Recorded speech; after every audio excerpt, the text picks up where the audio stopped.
Assalamualaikum warahmatullahi wabarakatuh.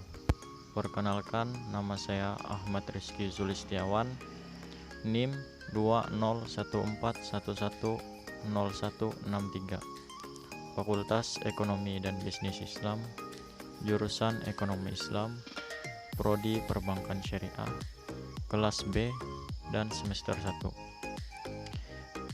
Video ini saya buat untuk memenuhi salah satu tugas ujian akhir semester, yaitu mata kuliah Pengantar Tata Hukum Indonesia.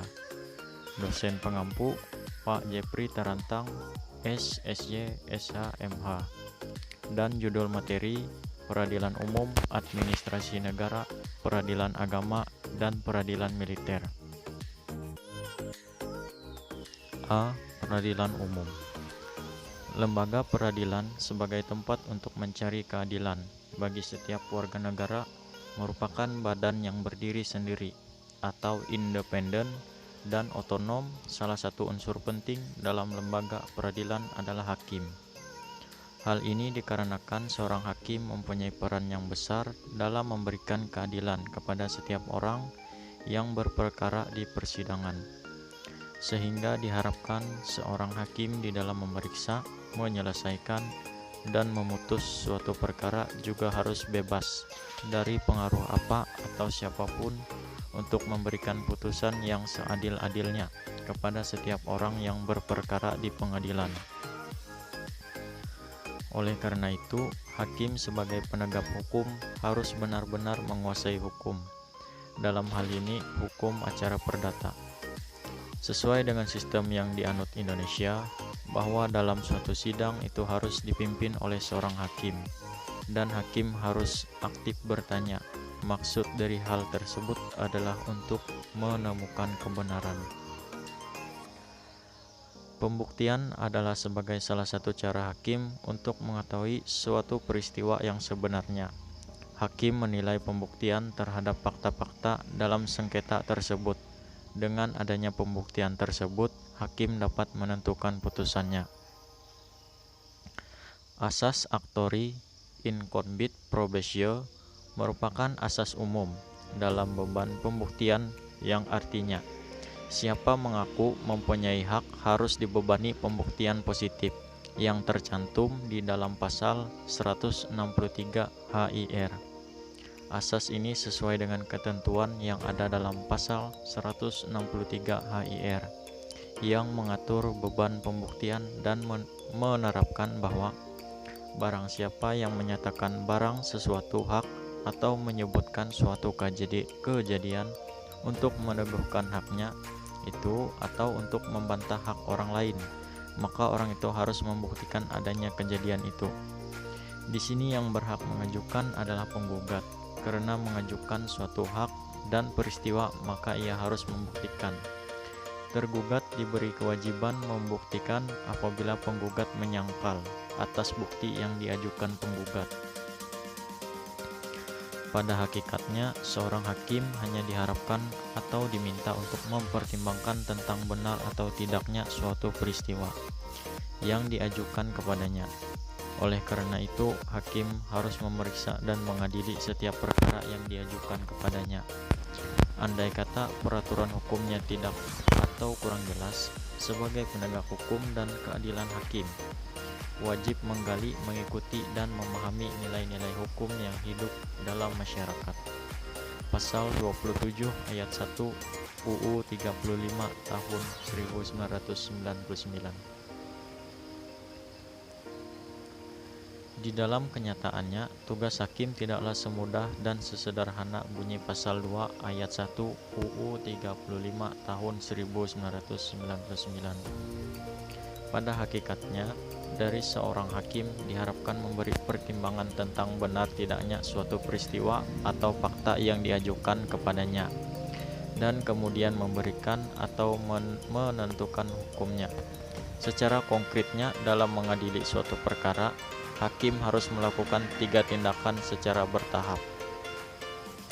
Pertama, hakim harus mengkonfisir benar tidaknya suatu peristiwa yang diajukan itu. Mengkonstatir berarti melihat, mengakui, atau membenarkan telah terjadinya peristiwa yang diajukan tersebut. Akan tetapi, untuk sampai pada hal seperti itu, hakim harus mempunyai kepastian.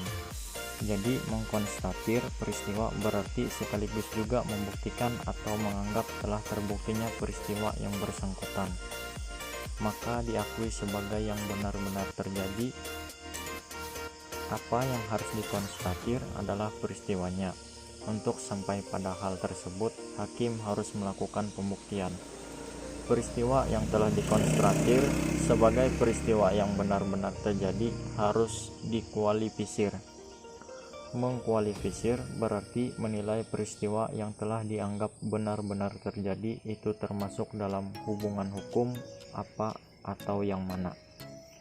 Dengan kata lain, menemukan hukumnya bagi peristiwa yang telah dikonstatir. Untuk menemukan hukumnya, hakim sering melakukan penerapan hukum terhadap peristiwanya. Dicarikan dari peraturan hukum yang ada, ketentuan-ketentuan yang dapat ditetapkan pada peristiwa yang bersangkutan. B. Administrasi negara. Administrasi adalah sebuah istilah yang bersifat generik, yang mencakup semua bidang kehidupan. Karena itu, banyak sekali definisi mengenai administrasi. Sekalipun demikian, ada 3 unsur pokok dari administrasi. 3 unsur ini pula yang merupakan pembeda apakah suatu kegiatan merupakan kegiatan administrasi atau tidak. Dari definisi administrasi yang ada, kita dapat mengelompokkan administrasi dalam pengertian proses, tata usaha, dan pemerintahan atau administrasi negara sebagai ilmu administrasi. Mempunyai berbagai cabang yang salah satu diantaranya adalah administrasi negara. 1. Pengertian sistem dan administrasi. Sistem adalah suatu kebulatan atau keseluruhan yang kompleks atau terorganisasi, suatu himpunan atau perpaduan hal-hal atau bagian-bagian yang membentuk suatu kebulatan atau keseluruhan yang kompleks atau utuh. Pamuji 1981. Pengertian negara. Negara adalah persekutuan dari keluarga dan desa guna memperoleh hidup yang sebaik-baiknya. Aristoteles. Negara adalah suatu persekutuan dari keluarga dengan segala kepentingannya yang dipimpin oleh akal dari suatu kuasa yang berdaulat. Jean Bodin. Negara adalah organisasi kewilayahan yang bergerak di bidang kemasyarakatan dan kepentingan perseorangan dari segenap kehidupan yang multidimensional untuk pengawasan pemerintahan dengan legalitas kekuasaan tertinggi. Herman Weiner. Pasal 1 dari perjanjian tersebut berbunyi, negara sebagai pribadi hukum internasional harus memiliki kualifikasi sebagai berikut. 1. Populasi permanen. 2. Sebuah wilayah didefinisikan. 3. Suatu pemerintah. Dan 4. Kemampuan untuk masuk ke dalam hubungan negara. Syarat sebuah negara adalah 1. Memiliki wilayah yang palsi. 2. Adanya pengakuan. 3. Adanya pemerintahan. Dan 4. Adanya rakyat. Sistem administrasi negara Indonesia. Administrasi negara dilihat dari segi analisa sistem. 1. Sistem adalah merupakan kebulatan dari bagian yang saling bergantung. 2. Sistem terdiri dari gugus-gugus komponen yang bekerja sama untuk kepentingan tujuan sebagai suatu keseluruhan. 3. Sistem adalah kompleks, unsur-unsur yang saling berinteraksi. Arti dari interaksi bahwa di antara unsur-unsur tersebut saling berhubungan. Komponen-komponen atau unsur dalam administrasi negara dilihat dari segi analisa sistem. 1. Lingkungan. 2. Input atau dari lingkungan. 3. Konveksi atau perubahan atau proses pengubahan. 4. Output dan 5. Feedback. 2. Pengertian hukum administrasi negara Indonesia. Hukum administrasi negara adalah peraturan hukum yang mengatur administrasi, yaitu hubungan antara warga negara dan pemerintahnya yang menjadi sebab hingga negara itu berfungsi. R. Abdul Jamali. Sumber-sumber hukum administrasi negara pada umumnya dapat dibedakan menjadi dua, yaitu sumber hukum material dan sumber hukum formal. Objek hukum administrasi negara. Pengertian objek adalah pokok permasalahan yang ada dibicarakan. Dengan pengertian tersebut, yang dimaksud objek hukum administrasi negara adalah pokok permasalahan yang akan dibicarakan dalam hukum administrasi negara. C. Peradilan agama meliputi 1. Tugas pokok pengadilan agama. 2. Fungsi peradilan agama. 3. Kekuasaan dan wewenang peradilan agama. Penentuan bagian masing-masing ahli waris. Yang dimaksud dengan wasiat adalah perbuatan seseorang yang memberikan suatu benda atau manfaat kepada orang lain atau lembaga atau badan hukum yang berlaku yang memberi wasiat tersebut meninggal dunia. Yang dimaksud dengan hibah adalah pemberian suatu benda secara sukarela dan tanpa imbalan dari seseorang atau badan hukum kepada orang lain atau badan hukum untuk memiliki. Yang dimaksud dengan wakaf adalah perbuatan seorang atau kelompok orang atau wakif untuk memisahkan dan atau menyerahkan sebagian harta benda miliknya untuk dimanfaatkan selamanya atau untuk jangka waktu tertentu sesuai dengan kepentingannya guna keperluan ibadah dan kesejahteraan umum menurut syariah. Yang dimaksud dengan zakat adalah harta yang wajib disisihkan oleh seorang muslim atau badan hukum yang dimiliki oleh orang muslim sesuai dengan ketentuan syariah untuk diberikan kepada yang berhak menerimanya. Yang dimaksud dengan infak adalah perbuatan seseorang yang memberikan sesuatu kepada orang lain guna menutupi kebutuhan, baik berupa makanan, minuman,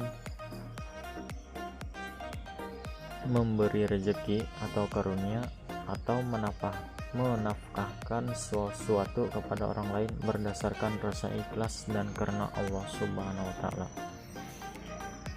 Yang dimaksud dengan sedekah adalah perbuatan seseorang memberikan sesuatu kepada orang lain atau lembaga atau badan hukum secara spontan dan sukarela tanpa dibatasi oleh waktu dan jumlah tertentu dengan mengharap ridho Allah Subhanahu wa Ta'ala dan pahala semata. Materi yang terakhir, D. Peradilan militer. Peradilan militer di Indonesia dibentuk untuk pertama kalinya dengan dikeluarkannya UU Nomor 7 Tahun 1946. Kemudian terbit UU Nomor 8 Tahun 1946 tentang peraturan hukum acara pidana dan pengadilan tentara. Sebagai pengadilan yang harus khusus berlaku bagi militer, pada tahun 1948 diterbitkan Peraturan Pemerintah Nomor 37 Tahun 1948 tentang susunan dan kekuasaan pengadilan atau kejaksaan dalam lingkungan peradilan ketentaraan.